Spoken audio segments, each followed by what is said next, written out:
Pinabibigay na ni Pangulong Bongbong Marcos sa Ombudsman ang lahat ng mga nakuha impormasyon ng Independent Commission on Infrastructure at DPWH kaugnay sa flood control issue.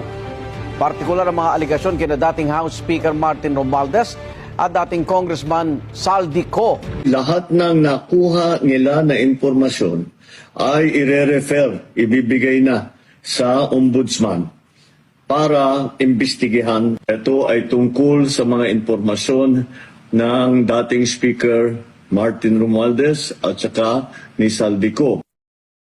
Sabi ng Pangulo, susundan ng Office of the Ombudsman ang mga ituturo ng mga ebidensya.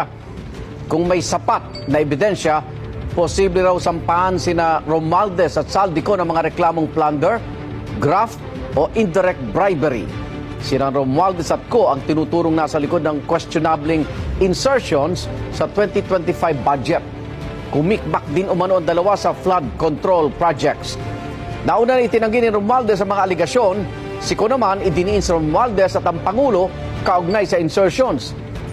May 3 ng kaso sa Sandigan Bayan laban kay Co, kaugnay sa substandard flood control project sa Nawan Oriental, Mindoro.